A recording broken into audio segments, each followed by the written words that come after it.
talking about a tool that can compare all of it. So it's kind of that's huge. That's a huge win. Yeah. I think it's going to be great for sim racing, and as we get more people using it, we're getting more kind of data, and we're not collecting personal data. We're collecting, hey, how many people are clicking on this? How many people are including a sim magic wheel in there? So we can start tailoring the great. This is what we're seeing is popular.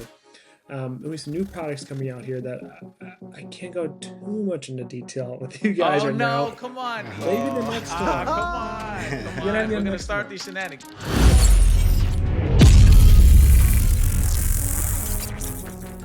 This episode is brought to you by Trophy AI, the ultimate performance coach tool for sim racers. Hello and welcome to the Chicane Podcast, where we discuss all things in the sim racing world. I'm your host, Jason Rivera, and I'm joined here by Mr. Eric Kelly, Jeff Smart, and Ian Stroman, the founder and creator of Ready Set Sim, aka RSS. How is everybody doing today? Doing good. Doing fantastic. Thanks for having us on. Okay, there you go. Dude, I can't believe it's been a week since we just were on. It feels like it's been like 3 days. I'm telling you, we're Am I making it up? I mean, it just is. Just Maybe. Time's whipping by. He's not making nothing up, dude. Like, how is mid-May here, or damn near mid-May already, bro? Like, May is flying. It was just Cinco de Mayo, a few days ago. Just recovering still. Welcome. Yeah, I just want to say welcome, Ian, to the show. It's been a long while. We've been speaking and trying to figure out a good time to get you on here. So I'm really excited to have you on here. Welcome to the Chicane Podcast. Welcome, buddy. Yeah, man. So, how is your? I see your background, man. How's it hanging over there? It's good. Like we were talking a little bit before the show. Taking some time working remote, taking advantage of this opportunity. So spending the month in Japan, actually. So in Kyoto, got a cool Japanese sliding door behind me. Yes. Nice. I love it. It's been great. And congratulations, guys, on your 1 year of doing the Chicane podcast. Thank you. That was awesome. It's fun to see your journey and the growth you've had and the guests you brought on. So I'm honored to be part of this.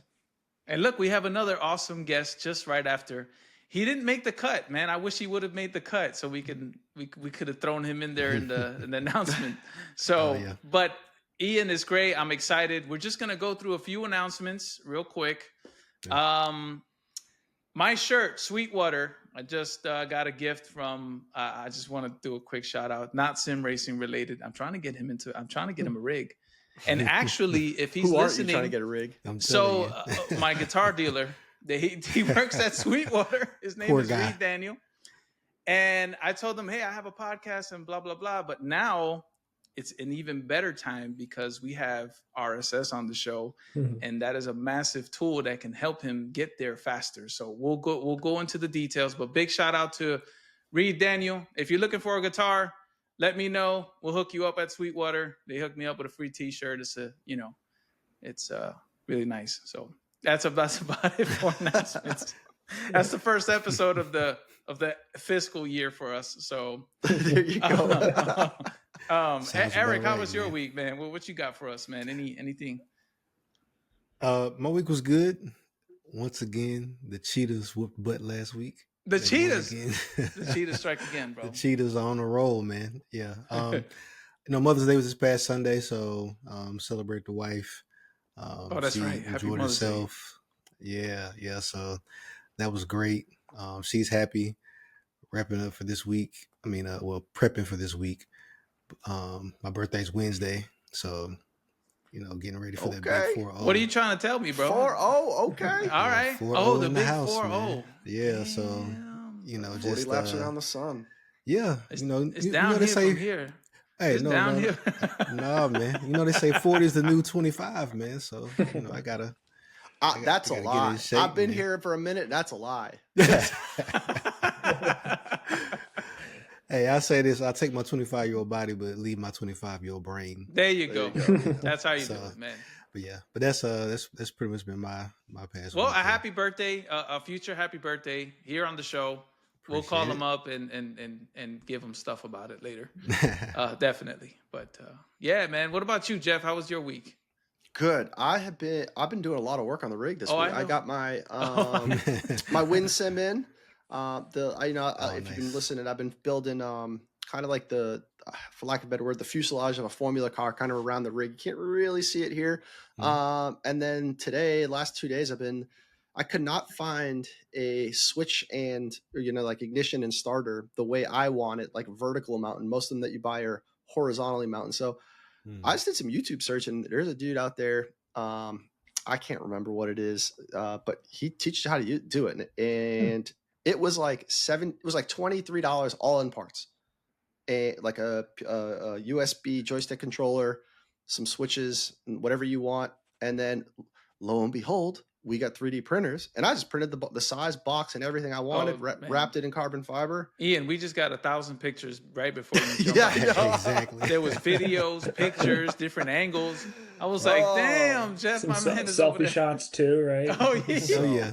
Gotta have It's those glory almost shots. ready for prime time, and I'll share them with the listeners here. Maybe next week when it's about there. But there you go. Okay, like the rig's a disaster right now.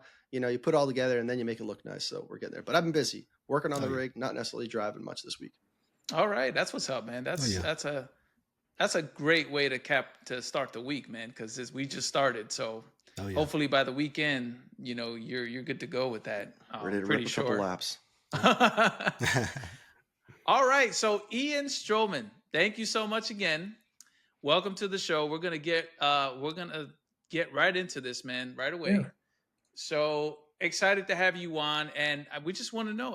Tell us, a bit about your background. Where you from, and what's good with Ian. How about that? What's good with Ian? No, thanks again, guys. Born and raised in beautiful, warm Minnesota. Warm in the summers, obviously, but no, that's where I grew up. Warm. I just, people have this. They have this connotation about Minnesota, how cold it is, and they're not wrong. 100%, it's cold, but so we try to warm it up, about Minnesota. But again, summers are great, winters are brutal, so you get kind of used to hanging out at home in the summer, and then in the winter going somewhere warm. Florida, Arizona, Hawaii, that's kind of what we do. Background for work. I used to work at my family business, and that was awesome. My great grandpa had started this business in the 30s and passed it on to his grandkids, my dad and my uncles, and now it's starting to work into the next generation. So that was really fun to be part of a multi-generational family business. But I kind of had this whole inkling along the whole time that I wanted to do something on my own. Everything I was trying to do at the business was like, well, what if I started another offshoot division or new product line or something we're doing? Right. So I always had this entrepreneurship itch within me. And so that's to make your own thing, right? To make your own thing. Yeah. Because I knew kind of not make a name for myself out there, but just to kind of create something from scratch. So I was always trying to come up with ideas. In college, I had this idea. And this is, I don't want to say it was pre-Uber Eats, DoorDash, or whatever, but it was kind of along the similar line. There's no way I was the first guy having this idea, but I tried implementing that. Did not go well. I think I had one customer, and it did not end up well. I bought some of the wrong things. So, kind of always trying to find this stuff out. But it's a risk, right, to do your own thing. 100%. Yeah. So that's you won't know if you won't try, man. That's fact right there. No, that's what I tell everybody. If you have the ability to take a risk, and I have a wife and a newborn, a 9-month-old daughter, which has been awesome. But I knew that there's this unique time in my life, and we're kind of jumping ahead into the sim racing a little bit, but where I would be able to make the jump, and it's not been the easiest, but it's been something that I know that no matter what happens 10, 20, 30 years from now, I'm going to look back and tell myself, I'm so glad I did that, because I knew I'd be kicking myself if I never took the jump to do something on my own. That's kind of where I'm at right now. We're just moving to Denver, Colorado, where my wife is from.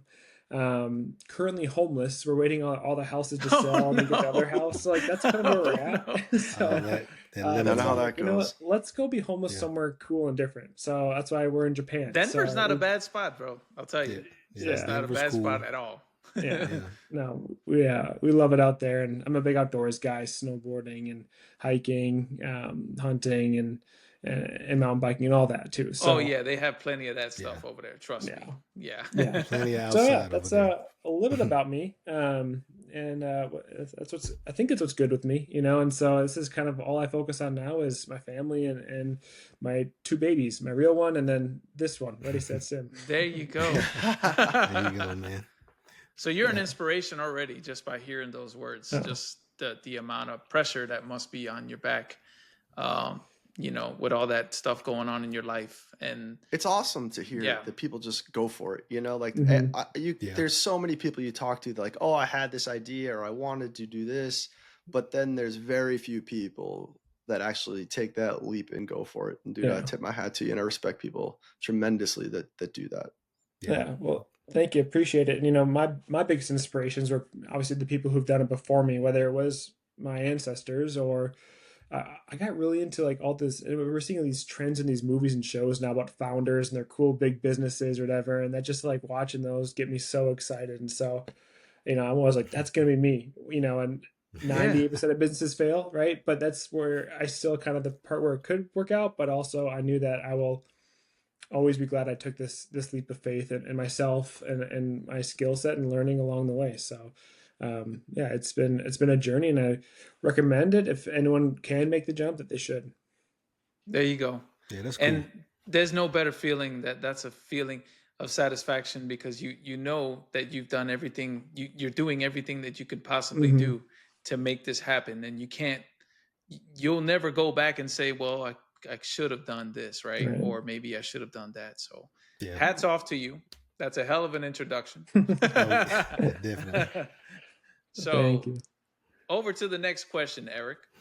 Yeah. So things that we love around here are people that not only are interested in sim racing, but decide they're going to help out the rest of us guys, right? In sim racing. And, we know you're passionate, but tell us a little bit about how you got into sim racing. I think my story is pretty similar to a lot of people. Grew up loving cars, loving racing games, right? When it was the Need for Speed games. There you go. Forza, Mario Kart, even Mario Kart 64, like that kind of stuff. Hey, Mario Kart is cool. That's fun. Yeah. Yeah, it's a sim. I was deadly on track, It's a bro. sim. On that red shell, bro. That thing was homing, bro. Even like the boat racing games. What was that one? Tropic Thunder or Hydro Thunder. That's a great movie though. Tropic Thunder. Close. That movie did play a big impact in my life. Not sim racing. No, I did love that. But yeah, so the kind of the cars, and then my uncle used to race Porsches in that GT4 class, which I thought was so cool, and so always grew up around cars. I used to do these derby races up in northern Minnesota, which is, for people who don't know, it's all farmland and country. Not a whole lot there, but my grandparents lived in a small county at a big fair, and they always had a bean track on a dirt road. So my uncle, one of my other uncles, was a mechanic and put these beater cars together, and I'd race with 16 other rednecks. Yes, I'm 16 years old, Jeff, and it was bro. the most fun thing. And I think our first year, they didn't have the classes were all messed up. It was like V8s, so I was in an old like '88 Cadillac, just a boat with a Chevy Silverado lifted next to me.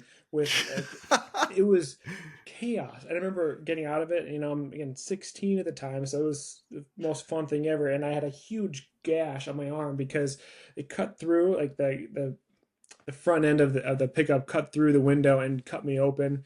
And I guess the guy was on some enhancements to help me race. 100%. He was no longer allowed to race. And also, like, the car was a manual I was driving. I had never driven stick in my life. So I was like, I had about 20 minutes to practice the stick shift. And I remember just trying to downshift and just, you can see the video of me. My neck was killing me.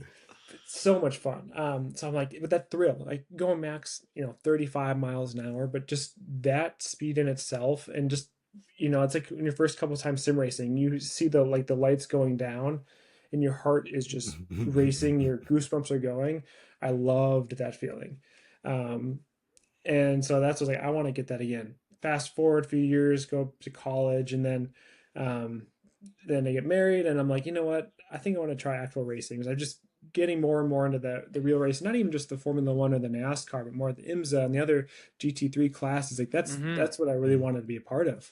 My wife said, this is 2023, so about almost 2 years ago now. She said, well, why don't you try this sim racing thing first to see if you like it, if you like racing. I'm like, okay, if you give me the green light on sim racing, then I'm gonna go have some fun with it. And so and I knew about it. I had a Logitech wheel, but I wanted to get the real deal. And this kind of is led into what Ready Set Sim was, but it's not easy finding the right components for you and what your budget is and what kind of racing you want. I knew I wanted to think long term. So what works with what? What brand works well with together? What's good for GT racing, but also could work well with Formula racing? Right. And I just spent hours and hours, and I'm not a researcher. I just wanted to race.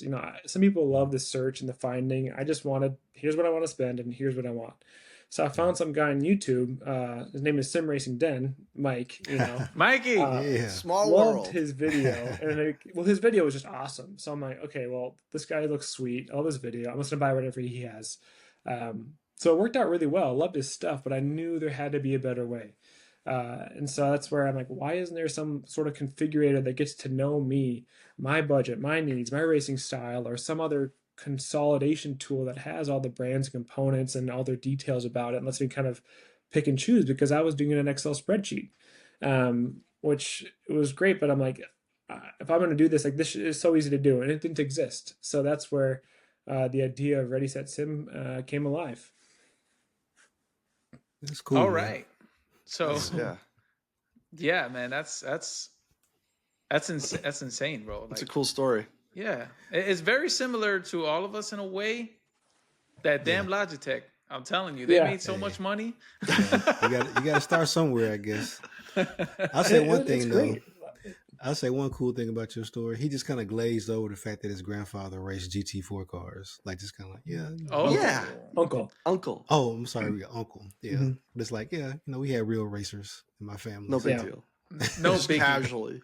I remember, cool. He would put us. He'd have fun Porsches to drive, and he'd be like, "Okay, put your head back." He'd put us in his cars, and it was that acceleration from 0 to 100, and in 3 seconds. It was, you can't replicate that. In sim racing, it's getting close, but you can't replicate that and the speed. But what sim racing is so great is that the more immersive it gets, and it is getting so immersive, like it's getting close to that. The with some of the motion, or even the butt kickers and the monitors, the VR is increasing.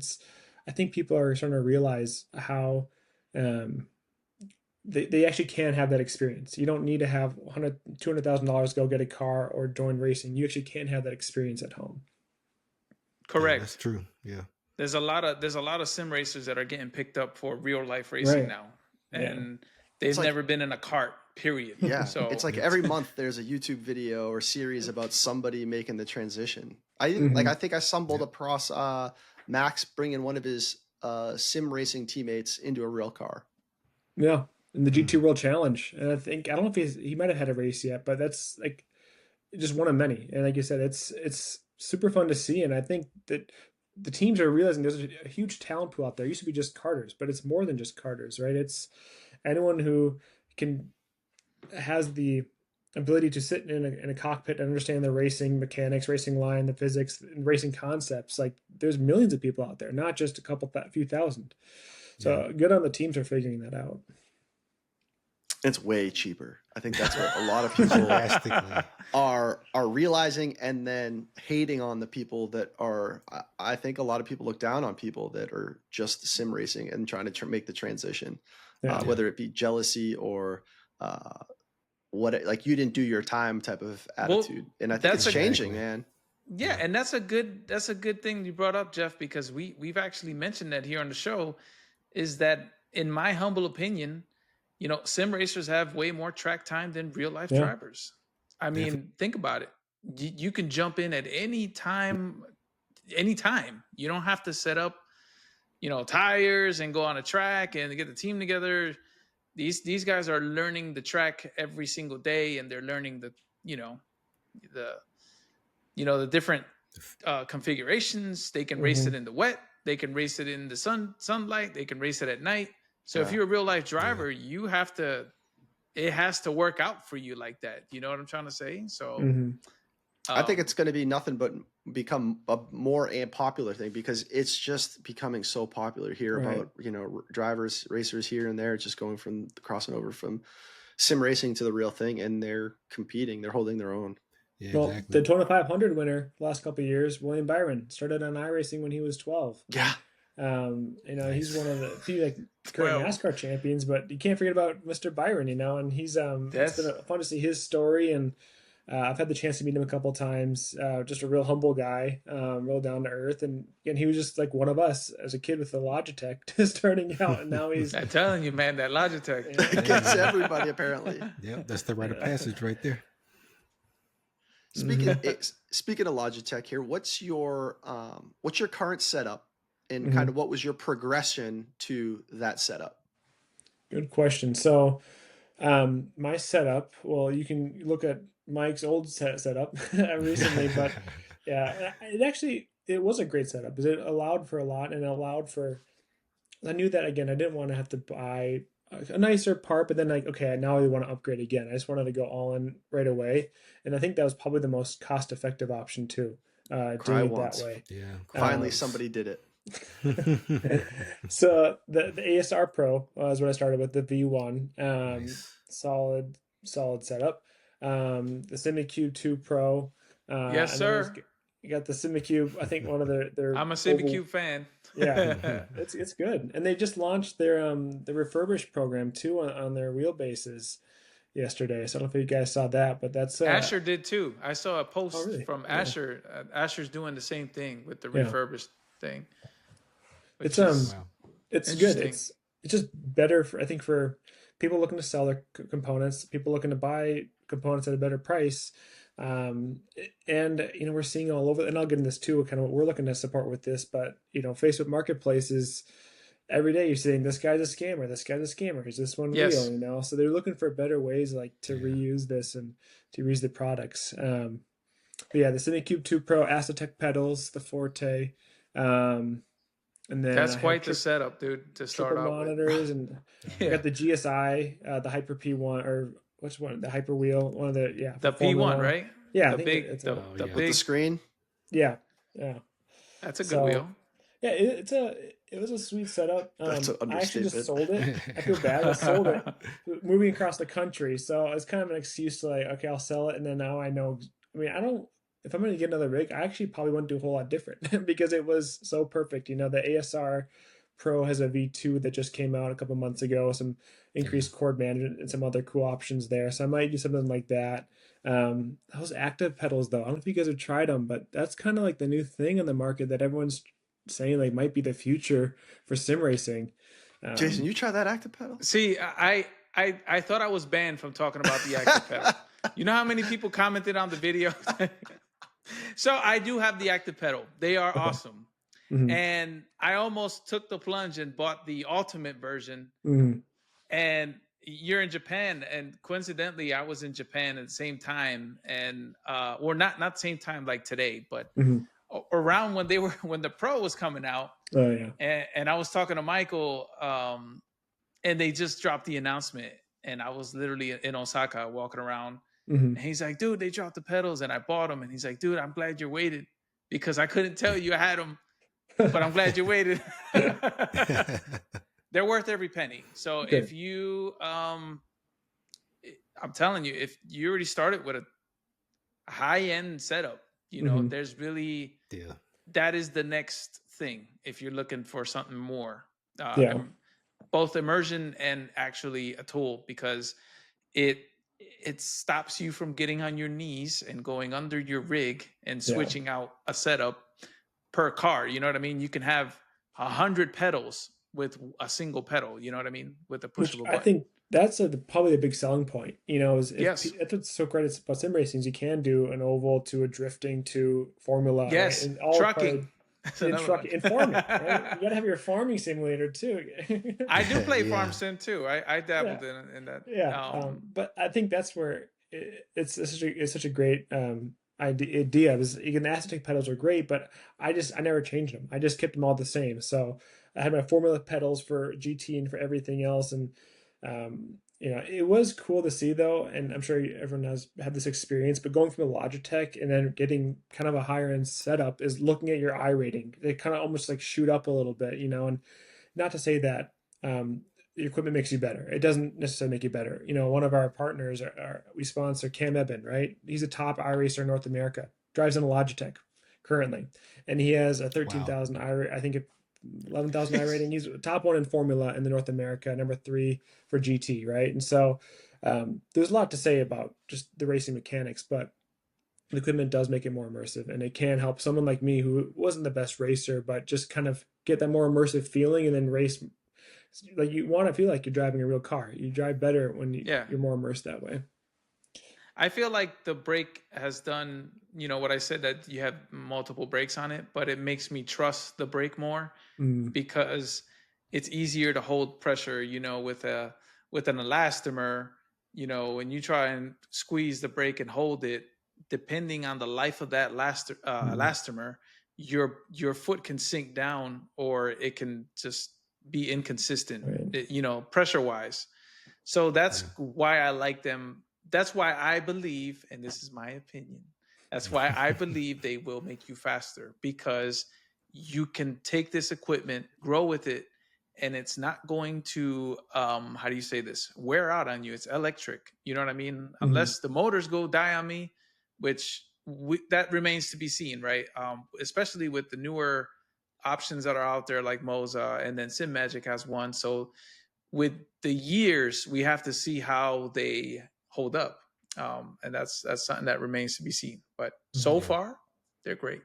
Good. So, well, that's a good setup, man. I mean, that's a hell of a setup. Most people don't. That's a killer jump from the Logitech setup. From the Logitech, to the SimiCube. Yeah, it was fun. The other big jump I had with my iRating was Logitech, but then putting the VR goggles on. That was actually a big jump too. Being able to actually start looking around the corners and being more immersed. Oh, you're talking to Jeff right now. Yeah, my man, loving that VR stuff. What VR goggles you use? This was a couple years, 2.5 years ago. So I was just using the Oculus 2 Quest, the Quest 2. The Quest 2? Yeah, just the Quest 2. It's still good. That's still good. Yeah, still good. Yeah. It was so, good. Yeah. What are you using, Jeff? Quest 3. Okay. Nice. Yeah. I know, man. Jeff, that was his first headset. I'm sorry, I'm picking on Boosted Media put out that new video about the Beyond 2, and it's been chirping Beyond 2. Oh, he did. I haven't seen that yet, but he did. Chirping. Yeah. All right. So, next question, which you kind of answered it. RSS, right? Ready, Set, Sim. So you touched a little bit about what it is, and from an outsider looking in, there's always been a service that we like to compare it to, and it's called PC Part Picker. And it's kind of like it kind of resonates well with RSS, but I want to hear it from you. What is essentially RSS, or Ready, Set, Sim? Yeah. It's a hard. People who know PC Parts Picker, it's usually what I go to. PC Parts Picker for sim racing. Some businesses call it, this is an e-commerce consolidation platform, and I'm like, that sounds stupid. Like, what's a better way to? Yeah, say that 3 times fast. Yeah, exactly. But that's essentially what it is, right? And my first idea with Ready, Set, Sim was like, I wanted somebody to walk me through it. And there are consultants out there. That's not new. But I also knew I wanted to do it at scale. And I wanted to, and this is when AI was really just it is still growing, really boosting up. So like, how can I combine artificial intelligence with sim racing to make it easier for people to go into sim racing? Because this sport should not be hard to get into. It should be fun. It should be exciting. And it's still a passion, and one of our mission statements is making sim racing more accessible, simplifying sim racing. So I started with I made my own website. And again, I am not a developer by any means. I'm business and sales and operations, like all market, all of that. So I opened a Squarespace website, and I felt so smart because I was able to embed a type form questionnaire into it. And I'm like, I thought I was like the next like Mark Zuckerberg coding or something. And people started using. I put out there some. Yeah, I'm kidding. Again, I watched those videos. I'm like, this is me. This is my path to become the next Zuckerberg or Steve Jobs. Hell yeah. But put some cheap ads out there, and people started using it. I was like, crap, people like, they see a need for it, right? They see a need that, like, hey, I'm curious. What should I get? I don't know where to look, don't know where to start, but I knew I had to scale it and want to make it big. So it kind of told me like, hey, it's probably it's the right time to go hire a developer and hire the right team to get this done. So that was in January of 24. And we were really working on a kind of an artificial intelligence, configuration tool. Quickly learned that is not cheap. None of this is cheap, but that was going to take a lot of money and a lot of data. People going through it, giving a lot of feedback, and we weren't going to be able to do it the right way. So then we pivoted, and I got feedback from a lot of people in the community being like, we just need a PC parts picker. That's essentially all we need to start out. And so then we started really focusing on that, where we consolidated hundreds of components into our database. And we started with just the main ones, cockpit, wheelbase, pedals, monitor, stand. Even in that alone, there's over 300 million combinations you could do with the sim racing setup, which is just absurd. Wow. I haven't even thrown into there the shifters, hand brakes, button boxes, the different kind of chairs you could do. It's limitless almost. So that's where we knew we needed to have a tool for that. And so now we everything I thought through is like, what would I want? Again, someone who just wants to race, doesn't like the research. What information would I want in there? We just added a comparison tool. So now you can compare wheelbase to wheelbase to wheelbase to wheelbase to wheelbase. You can keep going through all of that. We just added compatibility support. So now for wheels to wheelbases, we'll be adding more down the road. But if you have a Moza wheel and a Fanatec wheelbase, it'll tell you, hey, you're going to need this quick release and then this adapter too in there as well. And you can add that to your build. So perfect. That was some of the biggest feedback for those. Yeah. Right. The knowledge gap for wheel adapters and stuff is like, well, it's kind of like the next thing, right? The next PC builder. Mm-hmm. Yeah. How if if you click on this, then you can't use that because it's incompatible. So you got to use this part. It's kind of like that. I mean, that's really awesome. It is. Again, a tool I didn't have when I was works great. when I was starting out myself, most of us. Well, that's why most people just stick with one brand, and that's great. That's what I did to start because I didn't know, but there's so many other options out there. If I really wanted to try this Bavarian SimTech wheel with my SimiCube 2 wheelbase, how do I do that? Now our website will tell you how to do that, and so we wanted to support and confidence with people too. Hey, you're going to be all set with that. And that was the number one feedback I got when we first started this website. Matt Malone actually said, "Yeah, this product is great, but compatibility is everyone's biggest question that we go to. Even the pro sim racers always asking the question, what do I need to do?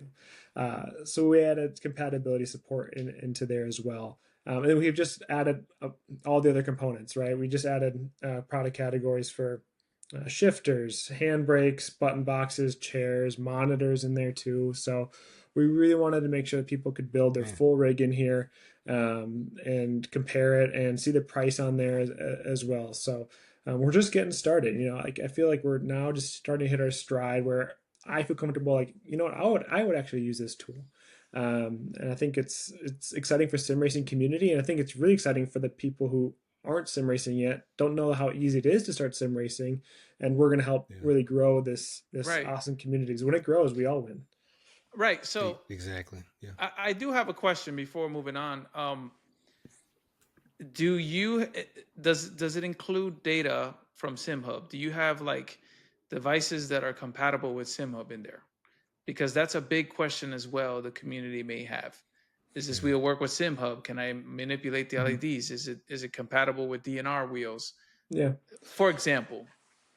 That's a really good question. And currently, we do not. But that is something that, we're listening to feedback from the community. We've been getting other questions and that's something for sure it belongs in there, and I think that would be a good addition to it. So yeah, Jason, you're a product tester now. You've just been hired.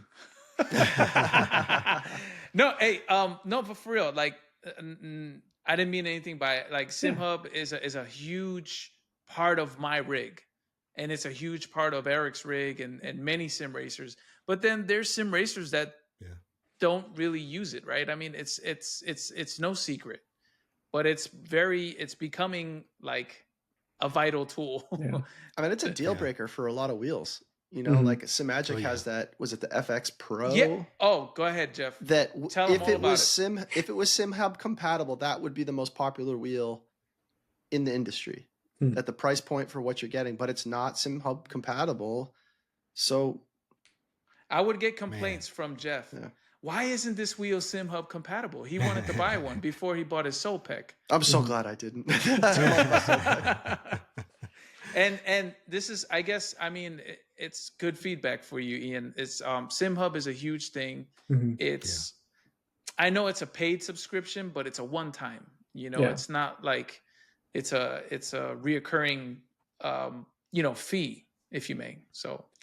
But what you're doing is amazing. What you're doing is a tool that didn't exist, that doesn't exist, that no one else is doing, right? So if someone asks me or ask Eric or ask Jeff, what do you recommend I build? I'm going to recommend with, my own personal likes, right? And then Eric has his own take. He'll tell you to go SimMagic all the way.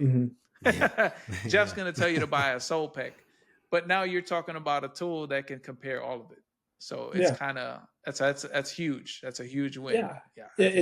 I think it's going to be great for sim racing, and as we get more people using it, we're getting more kind of data, and we're not collecting personal data. We're collecting, hey, how many people are clicking on this? How many people are including a SimMagic wheel in there? So we can start tailoring. Like, great, this is what we're seeing is popular.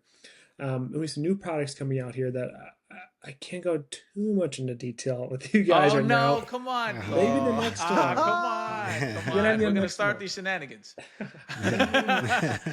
So what you're saying is you get impressions, right? And how many clicks or how many views and I'm assuming the data you get from the wheelbases, where are you getting the actual hard data from, other than the spec sheet, right? Because everybody has access to the spec sheet, the internet.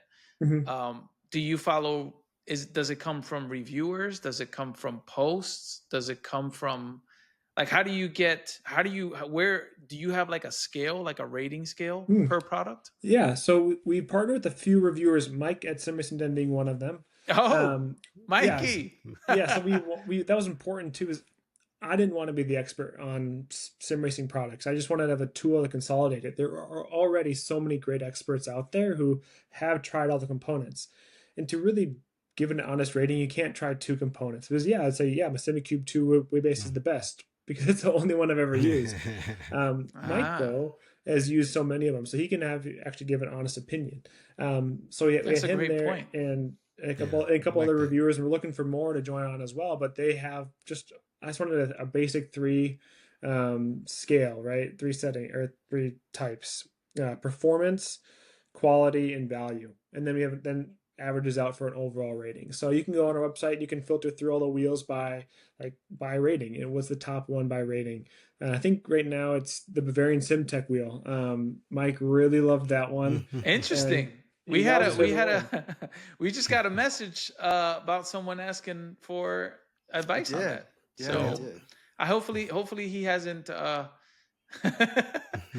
you should go watch Mike's review. You should go to Ready Set Sim, click on the wheel, then go watch Mike's review, and then it's all good. But it's I did tell him to go over there because Mike's a good friend of the show. He's he's a creator that I trust. Now you mentioned something that's kind of I have my feelings about it. So you can try 100 different wheelbases, but are you a sim racer or are you a casual? What kind of sim racer are you? Because to get the amount of feedback for you to be able to speak on a wheel, it takes quite a while. You know what I mean? So knowing Michael and knowing his content, Mike's racing with us twice a week now. He'll even race with, stuff he's testing still. You can't see it because it's low key, but he'll tell us, oh yeah, I'm testing something new. It's kind of a secret, but yeah, shout out to Michael. He's a great guy, friend of the show, and I highly recommend his reviews. And if he's a partner of Ready Set Sim, that's already making Ready Set Sim a good friend of the Chicane podcast, 100%. Well, good. So everyone's friends in sim racing, right? No one ever yells at each other on the track. Everyone says really nice words. Right? Well, wait a minute. Now, at the first turn, I'm definitely yelling. I know Jeff's yelling. Just don't hit anybody, and I don't give a reason. Yeah. It's pretty simple. Yeah, racing's not hard. But yeah, I think that's kind of where everything we're doing is trying to really bring the experts in, bring the community in. Our next product's gonna be really community driven as well. So we know that how do people want to share their components? How do people want to? Hey, I got cut off by this guy named Jeff Smart in front of me. What's he driving? And they can find out what he's driving, right? He's a VR guy. That's what they'll say. Oh, he's one of those guys. Oh yeah, he's one guilty of those as charged. Stigma. I think there's and just he's a lot slow. It's just there's a lot of opportunity, and the community is great. I've only been sim racing seriously for about 2 years now, and the amount of people that have invited just me personally in part of these communities have been great. The amount of business support I've gotten from other businesses has been great. And the amount of niche communities. One of our team members for Ready Set Sim, he applied for a role, and it was great because he has an IT background. So he's our system administrator, but he runs a large Discord with 100,000 members focused strictly on toge. If you know what toge is, downhill mountain racing. The drift. Yeah, I'm all about it. Oh yeah, Japanese downhill mountain racing. 100,000 people in this community focused solely on that, and it is so cool. Like there's a little niche there for everything, right? I'm sure there's a Mario Kart niche out there too for sim racers, but I haven't seen one. But I'm sure there is one. That's what's so cool about sim racing. There's a big community with the drift side of things. Definitely, people. Yes, 100%. I'm a fan of SRP. Shitoku Revival Project. Yeah. I always tell people to go over there, and I think Jeff and Eric they like No Hezi, and what's the other one? No Hezi, and I forget Push and P. There's so many. The SRP Shitoku Revival Project. It's fun. We're in the cab in Tokyo. Make wife. You see that rainbow bridge over there? Is it that? Yeah, it's 1-to-1, dude. It's 1-to-1. Yeah, it's so awesome. RX-7, I drifted that corner. I know what I'm doing. I'll pull the clutch right here.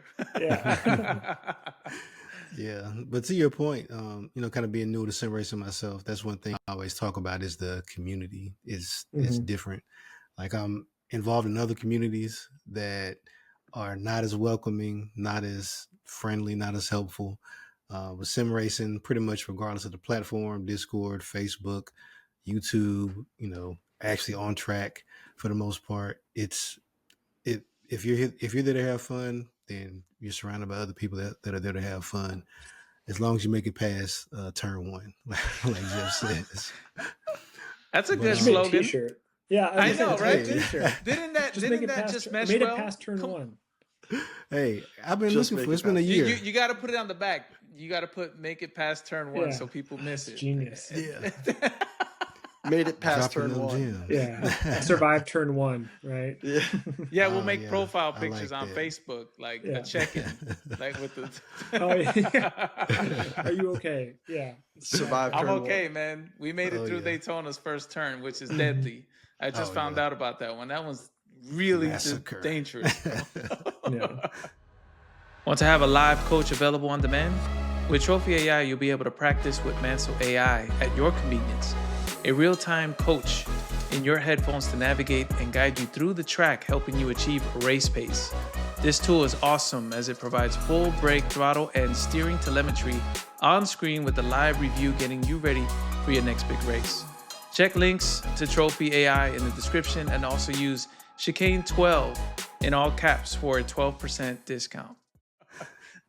Yeah, but so just speaking more about RSS, and I know you talked about trying to incorporate more AI and just more user feedback. But what are some of the like next major goals you have for RSS?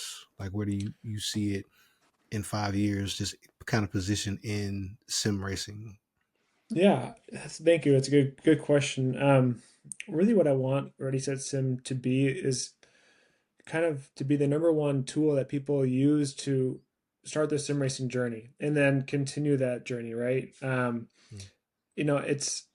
It can feel lonely sometimes in sim racing if you aren't able to get plugged into a community. We talk about how great the communities are, but sometimes um, it can be tough to find them. And I know a lot of people like don't know what like even what Discord is when they're starting out. So we wanted to we're currently creating guides and tools to like help people who have no idea about any of this tech stuff at all. We actually just launched a new service a couple weeks ago, at-home installations. Like again, they exist already, but we also wanted to be a tool that's going to support people that way. A lot of at-home installation services only allow like turnkey builds. We have a partnership where we're able to do it where you can pick any components you want. You can still design your own, pick your own components. You're not going to pay any markup on that. You buy them yourself. We'll come to your home and install it for you, give you a training session and everything in there as well. So we're trying to be an all-encompassing help everybody. Wait a minute. Whoa, I gotta slow that down real quick. 1 second now. You said that you provide glazed over that. Building services.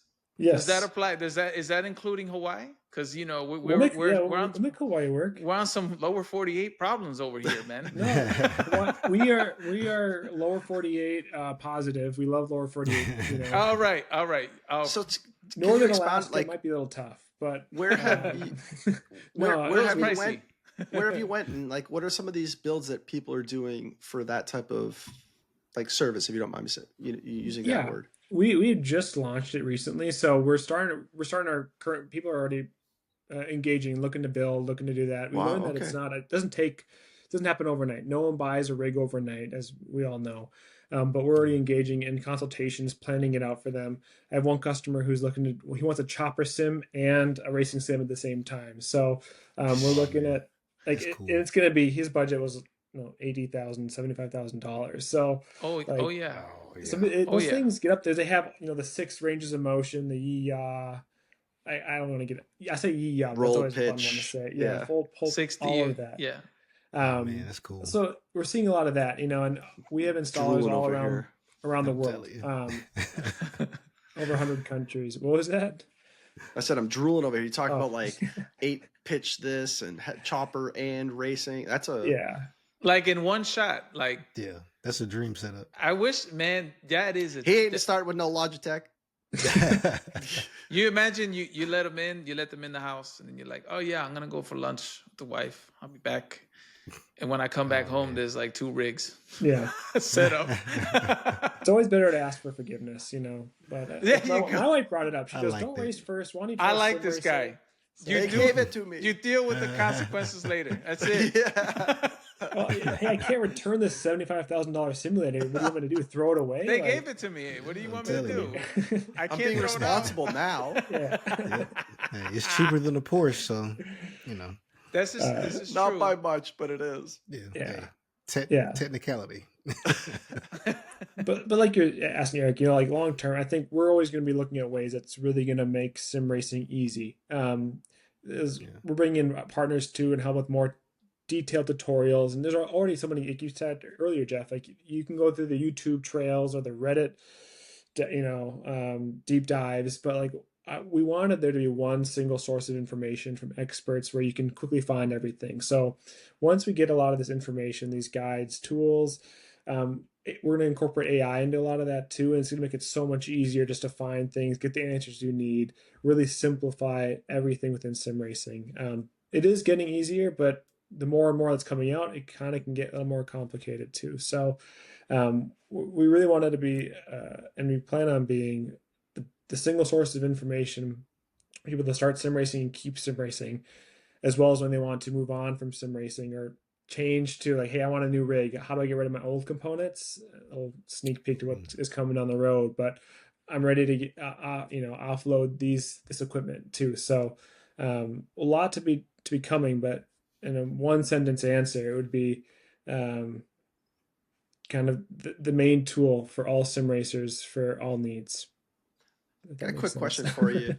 I spent the last couple of days on your site, and do you guys have a PC portion? I don't think I saw one on there. No, but, we're in talks. Just maybe, just that might help too. Because if I didn't have Jason, I'd be lost on like as a baseline, graphics and a card and all that other stuff for frames per second with whatever resolution you're using and things like that. So this is a great point. You know why? Because when you go on these websites and they tell you to build a PC, they're giving you frame rates for games like Fortnite or Call of Duty. They're not talking about sim racing. They're not talking about you running a triple monitor setup. So that's another big thing that needs to be looked at, because having the right processor is key with sim racing. You know what I mean? And having the right bandwidth with USBs. I always talk about bandwidth. People think it's number of USBs, but it's not the number. It's the bandwidth. That way you want to run all these screens and you want a future-proof rig. You want to run motion, pedals, what have you. I thought I was going to have only 4 devices. I ended up with 32. I don't know how. It's just things get out of control. You know what I mean? Yeah. I got 4 things plugged into my PS5, man. Come on. Here we go. It can be probably overwhelming though, with just how deep rabbit holes go down with each that's a huge devices. One. Yeah. How many motherboards are out there? I mean, like it just goes. Like to your point, you kind of got to draw the line somewhere and do that well, I imagine, before you branch out. But it's so easy to want to just spread your wings right away and like always capture it all. And as an entrepreneur, that is the number one thing you want to do every single time is chase that. But a kind of and I read a book, and one thing it really mentioned, and for someone like me who's kind of a just go, see it and chase, and also someone who has a goal but not shifting, it's a lot of people think an entrepreneur or a startup should be like a rocket ship. Like, there's our goal to the moon. Let's calculate every single way we're going to get there. But if something, nothing ever goes according to plan. Never, especially in a startup. So if one thing goes wrong on your way to the moon, you can't adapt, you're screwed. It said, be like a Porsche. Be like you're on the road, you're quick, you can turn, you want to get to the finish line, but make sure you stay on the track and stay on track with what you're doing. That's a good way of putting it. Yeah, it's kind of remind myself of that of all times, knowing that there's a long list of things that all sim racers need and would like, or new sim racers. Like when I bought my PC, I don't know anything about PC. I went to a service online, like, hey, I want to start sim racing, build me a PC and I'll buy it. Again, it's a little bit more expensive way to do that, but there are more affordable ways, and we want to support people in that too. So PC, we are in talks with a couple of PC manufacturers, like, hey, how can we either offer PCs in our website that are detailed for sim racing? Might be a big part of it, but like you said, maybe more of a guide or a system, or hey, I think there are services that work out that, like, will my PC run this game well, right? Is there a website for that? Correct. A couple of sites like that, but not in general, but not not for triple screens, right? Yeah. We're rendering. You're rendering a game 3 times, or it's unpredictable. Because when a game is not really designed to do that, other than games that are designed, right, iRacing and ACC, ones that have that support, that are optimized so that way they can utilize the hardware, and that's when the game runs great, because it's coded for that. Right. So that's the caveat, right? I mean, you could take kind of like what I did with Jeff and Eric. Well, Eric kind of went his own path because he's been building PCs for a while too. But with Jeff, I had to tell him, man, listen, if we're gonna do something, we need to build something at least mid to high tier, because I don't want you to regret this 2 years down the road, right? And then you have a PC that can't keep up, and now he's doing VR and his VR headset works fine, which made me happy because I'm like, cool, man, we built something solid and he can use however he wants to use it.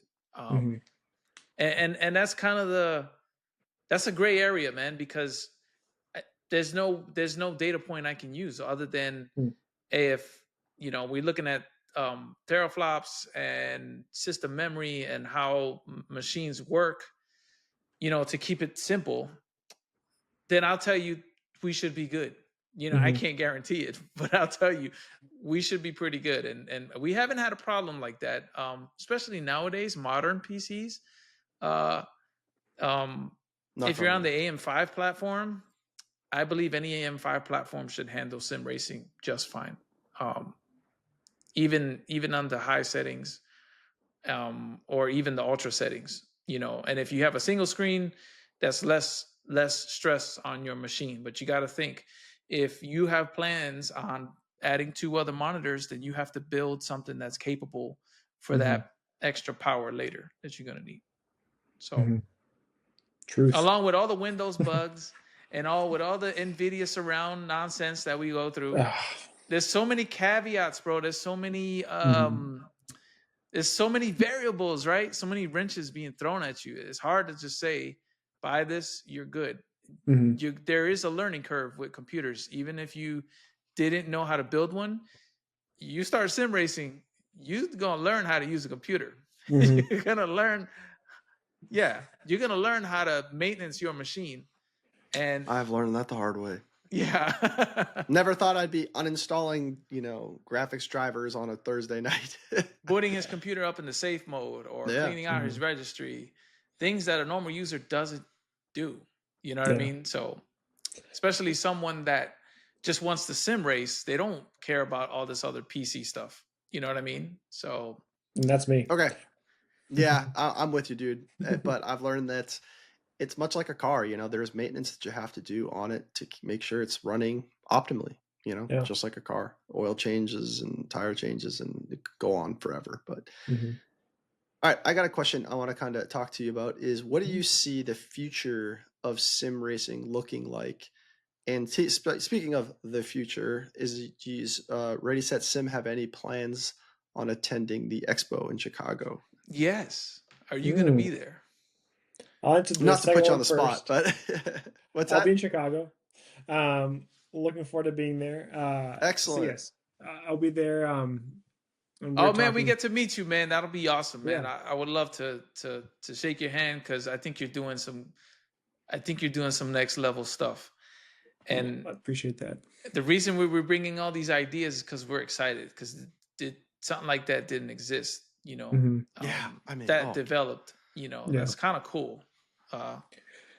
Yeah, it's kind of surprising, but I learned why. I'm like, why has no one done this before? But it was not cheap and not easy, to do this, to do it right.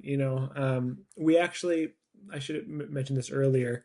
And I'll answer your question, Jeff, but there was someone who was doing something very similar to mine, and he actually had a better product than mine.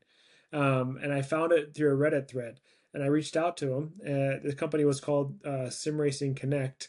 And I was like, hey, let's have a call, and like everyone in not everyone, a lot of people in sim racing, a lot of Europeans. And so I thought he was me, a French dude or something. And he was a college kid at Texas A&M. And I'm like, what? This is sick. We hit it off real well. And I'm like, why don't you just come work for me? He's a developer, really smart, bright kid, really cool guy, good sim racer. And I'm like, I don't know development. I know business. I know how to grow it. You be my IT or my CTO, Chief Technology Officer.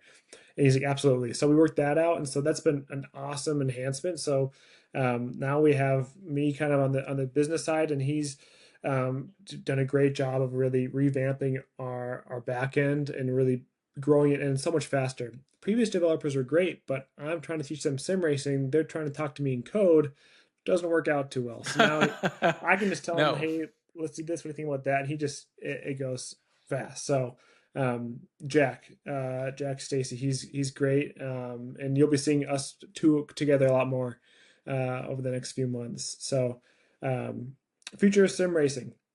I digressed. I think and I kind of touched on this a little bit too. I think we're seeing right now, COVID was a big part of it. How sim racing had kind of blew up a little bit. People were stuck in the home, and then it was pretty fun to see. I think NASCAR did a sim racing event, and then F1 had their guys do an F1 event, but all sim racing because no one could actually race. And so I think that people are like, oh, this is really cool. Started sim racing. We're seeing recently now more and more products coming out because technology is getting better and the demand is there. I was at the Sim Racing Expo in Dortmund in the fall, and I was kind of shocked and like, it was absurd how many new products and brands are coming out here right now within sim racing: wheels, wheelbases, pedals. What goes to show though is that people are seeing that there's a huge market out there that's been untapped, and that main one has been the US. And I think we're seeing now it's really going to explode here. What that means for current sim racers and the future of it, I want sim racing to be mainstream. I want it to be like, oh, I have a golf simulator at home and I have a sim rig at home, right? Everyone has talked about having golf simulators at home, or some sort of part of it, and it's not as surprising it used to be. But I want sim racing to be the same way. There's hundreds of millions of automotive sport fans and car enthusiasts out there, just as much as it probably is with golf. The difference is with golf, I can watch Rory McIlroy win the Masters and I can go golfing later that day. With sim racing, I can't do that, right? I can watch. Dude, that's an awesome analogy. Yeah, I love golf. We're big golf guys. Yeah, so here. Yeah, and that's where like I watch Max race at Spa or someone William Byron race at Daytona. But now I actually can go do that. Like, oh, that was really cool. I'm gonna go try that line that I saw Max do in that overtake. Like, that's such a cool thing that we can do now. People don't know that they can do that. Like, I'm driving Imola this week in the Mercedes car, just like they are this upcoming week. It's awesome, right? But your analogy was spot on, where you can go watch golf, but then you can't go back, and do it yourself. Or you can, but with the sim racing you can't. So super cool. Yeah, and so that's where I think it's going to be. I think it's going to be more mainstream. It's going to I don't think it's going to get cheaper per se. I think there's going to be better options at a lesser price, but there's going to be better options at a probably better price as well. So, and I think we're going to see more professional, real life drivers come from sim racing, like you were saying. I think it's going to happen more and more, and they're figuring out kind of the science, like how do we physically train them? That's kind of the biggest thing to be able to race in a Formula One car or in a GT3 car even. So I think that's the biggest challenge right there, is the physical side of it. That's I still think that there's got to be the point. I'd love to talk to somebody that has done the transition, because at the end of the day, like, you can drive it and getting around the track is one thing, but ultimately being responsible for $500,000 piece of equipment is another thing altogether that has to weigh on you, from a mental portion. Not getting hurt, that's one thing, but then, like, hey, if I screw up, like, there's a serious chunk of change that somebody's on the hook for. That's the biggest thing too, I think, with all sports, right? There's the physical side, but there's the mental capacity that a lot of these experts have. And you talk about golf. Golf is such a good analogy for that. I can make all those shots that, again, right. I say this, I can make those shots, right? But can I do it day in, day out, over and over and over? No, I'm never even close. Yeah, I can hit a 150-yard shot within a foot of the hole, 1 out of every 1,000 shots, right? So it's not about the physical capacity. And same thing with racing, right? It's what makes some of the best so good. They're just machines, and the pressure, they can put it away. And that's including the racing, but then, you have a $500,000 machine that you're responsible for now. But I think I know I keep, expounding on what you said, but I think you made an awesome point that the untapped market that is, North America, really. If sim racing was a stock, I think you'd be crazy not to buy it with, just the trajectory that it's going as a whole. Yeah. Especially with it becoming much more popular here in North America. Yeah, I think the stats I've been seeing, and there's a lot of variable stats for what was the component revenue in the world in 2024, and everything I've seen, I might get attacked for this, but it was about $500 million was what I was seeing. Jeez, up from $250 million from 2020. So it's doubled since 2020. It'll double again, but it'll take a little bit longer. So they're expecting about 2031 to be at $1 billion market. That's just components. It doesn't include software and everything else that goes with it. So people are bracing for it, and there's a few leaders for the at-home sim racing components, Logitech being the number one. As much as we talk about the other stuff, Logitech still dominates the at-home sim market. But people are trying to kind of compete with them, which has been great. Thrustmaster is trying, and some other, Moza is putting together, and Fanatec are putting together better starter kits. So they're getting close, but I think what's going to happen is that it's going to be easier to start, but then it'll be easier to make that jump. Makes sense. Yeah, 100%, man. Yeah. Wow. All right, Ian. I just want to say, man, that's an incredible thing you're doing and you're working on. I'm already a huge fan. It's awesome to talk to somebody that has such knowledge, just the business side of it, of like the numbers you were talking about, how, that stuff is, I wouldn't even know where to begin to try to track down some of that information. And it's just, it's cool to talk to. And I mean, that's on top of, hearing your story and your passion for sim racing. Yeah. Well, thank you. I mean, again, you guys have done a great job of creating a community, and your conversations have been fun to listen to, and I've learned a lot from you guys, right? Again, I appreciate that. Still new to sim racing, right? And I got to pick your brain more on the PC side, because that's a whole other world, right? But it's so ingrained with sim racing, so it's so important to us. Well, that's why this is why I believe we have the greatest community, right? Because we're all here, and we all can always get together. I mean, I'm telling you, I've had more help. I'm not a know-it-all, man, because when I was starting out, I had to get help too. You know what I mean? To start building my own stuff, and I knew a thing or two of kind of what I wanted, but then I went through maybe 5 bases, I want to say, before I landed on the SimiCube. I kind of wish I went straight to the SimiCube. But I didn't have a hard time. I had somebody that was a pro at it just down the road. Oh, here we worked go. Worked out great. I mean, I wish I never met him, because I'd have like gold-plated walls and stuff. But here we go. Yeah. So Jeff didn't know me fully, so he wasn't prepared. I got him. But when he saw the receipt, he was like, "Damn!" I was like, "Don't worry, man. You won't regret it. Worth it. Yeah, you won't regret it." So worth it. But you're doing something that's, even if you said it was being done before, or somebody had some sort of version of it, you got to look at your thing as the evolution, the future of, your this ecosystem that you're trying to build. I would even go as far as tell you, if you have people installing, rigs and equipment, I would just straight up open up retail at that point, and just keep it all in house. That way you can get the sale from retail. The setup can automatically talk to a computer that will put all the items in the cart. And when they hit checkout, there's a button that says, "Do you want us to come into your house and build this?" Yes. That's kind of where I would. Oh, I see. Well, I'm just saying, it's an idea. It's an idea that's going through Jason's head. You know what I mean? So great idea. I just think about practicality, right? So I think that you're a super bright and smart individual. You know what you're doing. You have the right creators. We're a fan of two of those that you mentioned. So hats off to you. And Jason, to your point, it's good to see that our sport, or our hobby, is in good hands of people that are passionate about what they're doing. Yes. Just everybody that gets on is just so passionate about what they're doing, and it's good to see. Right, and happy. Does it not make you happy? Because absolutely, it makes everybody happy. It's like, oh snap, we have a tool, and I'm so excited to tell you about it. Right? Yeah.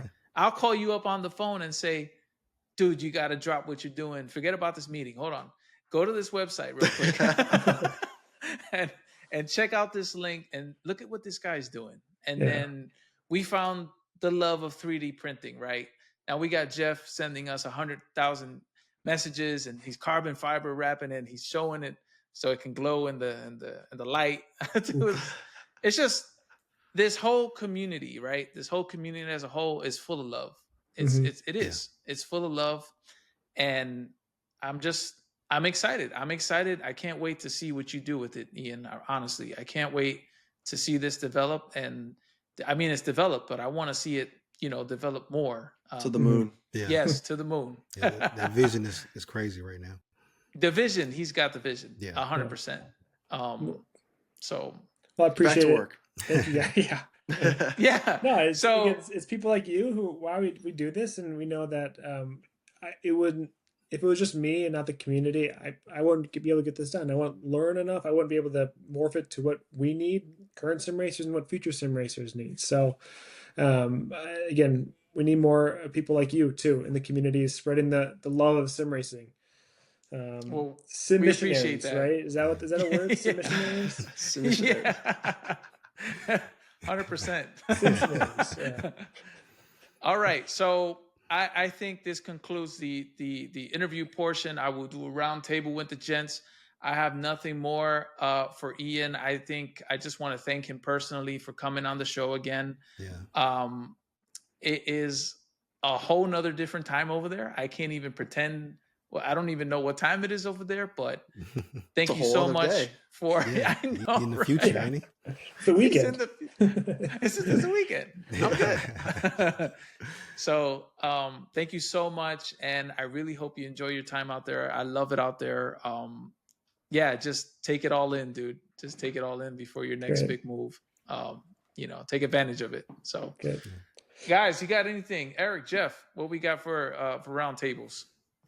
For me, nothing. Just definitely want to thank Ian for coming on and sharing the story with us. We always love when we have guests that come on, especially people that are making the sim racing community better and just kind of forging a path forward and bringing everybody else along with them with their passion for sim racing. We appreciate it and appreciate you supporting the podcast. Yeah. Oh yes, thank you for being. Thank you for being a listener and follower. Appreciate you, man. Yeah, just to polish off what everybody else said, best of luck on your move to Denver. Congratulations with your little one, and best of luck in the future. And if you need anything, we're just a phone call away. You're a friend of the show. Exactly. Thank you. Yeah. Appreciate it, guys. Hey, Denver's not too far from Hawaii, man. So the lower 48 problems don't apply. Okay. All right. Well, Ian, thanks again, guys. I really appreciate it. Thank you guys so much. And yeah, check out Ready, Set, Sim. Links in the description. We will leave all the links to his social platforms as well, and Instagram and all those goodness. And with that, guys, have a great start of your week. Thank you.